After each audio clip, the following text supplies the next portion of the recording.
సుబ్బారెడ్డి గారు is a potential ముద్దాయి కావచ్చు అన్న మాట వాడాడు ఆయన. నేనన్నది కాదు, హైకోర్టులో జరిగినటువంటి వాదనలో ఆయన గురించినటువంటి మాట వచ్చినప్పుడు ఆయన ఈ విచారణ జరుగుతూ ఉంది, ఈ can be a potential accused అనేటువంటిది చెప్పారు. సో ఆయన నేరస్తుడు ముద్దాయో అయ్యేటువంటి అవకాశం ఉంది అనేది దాచినప్పుడు ఆ బ్యాక్డ్రాప్లో ఎస్ ఇక్కడ చాలా రాజకీయ కోణం అనేటువంటిది స్పష్టంగా కనపడుతోంది. కోర్టుకి అర్థమైపోయింది మీరు ఏ ఉద్దేశంతో సుప్రీంకోర్టు తలుపు తట్టారు అని. అక్కడ చాలా క్లియర్గా ఏం చెప్పారు, we clarify that we would not permit the court to be used as a political battle ground. రాజకీయ క్రీడా ప్రాంగణాన్ని కానివ్వడానికి కోర్టుని ఉపయోగించుకోవడానికి సిద్ధంగా లేదు అని.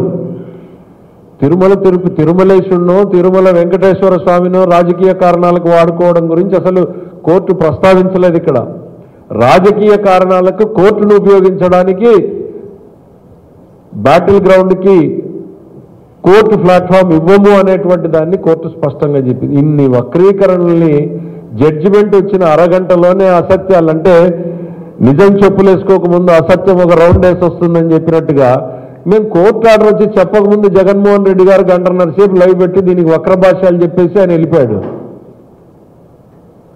దీన్ని చూసే పుట్టుంటుంది ఆ సామెత, నిజం చెప్పులేసుకునే లోపల అసత్యం ఊరంతా తిరిగేసి వచ్చి ఉంటుంది అనేటువంటిది. కాబట్టి ఇవన్నింటిలోనూ ప్రధానంగా మేము చెప్పేది తిరుమల తిరుపతి దేవస్థానంకి సంబంధించినటువంటి ఏదైతే ఇన్ని రోజుల చర్చ జరిగిందో ఈ చర్చలో నిజంగా దేవుడి పట్ల భక్తో లేకపోతే భయమో అభిమానమో ఉంటే జగన్మోహన్ రెడ్డి గారు ఇవాళ ఒక్కటే మాట చెప్పి ముగించుండాల్సింది, ఎస్ ఈ దేవుడి మీద నాకు నమ్మకం ఉంది, ఇప్పుడు సుప్రీంకోర్టు ఇచ్చినటువంటి విచారణలో నిజాలు వెలుగులోకి వస్తాయి అనేటువంటి మాటనైనా కూడా ఆయన చెప్పుంటే సంతోషపడి ఉండేవాళ్ళం. అది తప్ప ప్రెస్ మీట్ మొదలుపెట్టిన దగ్గర నుంచి చివరి వరకు కూడా చంద్రబాబు నాయుడు గారి మీద దుమ్మెత్తిపోయడానికే సమయాన్ని ఉపయోగించుకున్నారు తప్ప ఎక్కడా కూడా ఇదిగో మేము ఇది కోరాం కోర్టు మాకు ఇది ఇచ్చింది, ఎస్ వీ విల్ వెయిట్, చాలా హుందాగా ఉండేది. అప్పుడు నిజంగా మీరు దేవుడి గురించి దేవుడి గౌరవం గురించి ఆలోచించినటువంటి వ్యక్తిగా మీరు కనపడేవాళ్ళు. చంద్రబాబు నాయుడు గారికి ఇంకా మీరు హైకోర్టు సుప్రీంకోర్టులోకి వెళ్ళి ఏం చెప్పారు, చంద్రబాబు నాయుడు గారు ఇవన్నీ మాట్లాడారని. ఒక గంటన్నర ప్రసంగంలో 30 సెకండ్లు మా ఇంటర్నల్ మీటింగ్లో మాట్లాడింది. అదే ప్రెస్ మీట్ పెట్టి చెప్పింది కాదు, ఇంకోటి కాదు. మా ఇంటర్నల్ మీటింగ్లో ఈ 100 రోజుల్లో ప్రభుత్వం దృష్టిలోకి వచ్చిన అనేక అంశాలని మాట్లాడినప్పుడు ఒక 30 సెకండ్లు మాట్లాడితే అది సున్నితమైన అంశం కాబట్టి ప్రజల భావోద్వేగాలని తాకింది కాబట్టి అదొక ప్రకంపన మారింది కాబట్టి మీ పునాదులు కదిలాయి కాబట్టి మీరు ఇవాళ దాని గురించి ఇంత మాట్లాడుతున్నారు. లేకపోతే 5 సంవత్సరాలలో తిరుమల ప్రాశస్త్యం గురించి మీరు మాట్లాడారా? తిరుమలకి వెళ్ళడానికి బద్దకం వేసి తిరుమలేశుడిని ఇంటికి రప్పించి సెట్టింగ్ వేసుకుంటాను అనేటువంటి ప్రయత్నం చేయగలిగినటువంటి మహానుభావుడు మీరు చెప్పడం మేము వినాల్సి రావడం అనేటువంటిది ఇంతకన్నా దుర్మార్గం అనేటువంటిది ఇంకోటి ఉండదు. మేము ఇప్పటికైనా కోరుతా ఉండేది ఒకటే, ఈరోజు చాలా సుప్రీంకోర్టు క్లియర్గా చెప్పింది, రాష్ట్ర ప్రభుత్వం నుంచి 2 అధికారులు ఉంటారు, కేంద్ర ప్రభుత్వం నుంచి 2 అధికారులు ఉంటారు,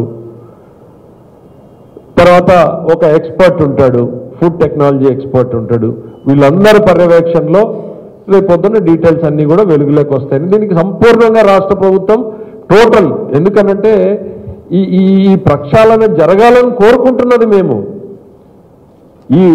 ఇందులో నిజాలు వెలుగులోకి రావాలి, రాష్ట్ర ప్రజల ముందు దోషులుగా ఎవరిని నిలబెట్టాలనుకుంటున్నాం అనేటువంటిది భగవంతుడితో సహా రేపు మీకు రిజల్ట్ చూపించేటువంటి సమయం దగ్గరకు వచ్చింది. జగన్మోహన్ రెడ్డి గారి ఆదేశాలతో ఏదైతే టీటీడీని వీళ్ళు అగౌరవపరిచారో వాళ్ళందరూ కూడా దోషులుగా నిలబడేటువంటి సమయం తొందరలోనే దగ్గరకు వస్తుంది విచారణ పూర్తయిపోతేనే.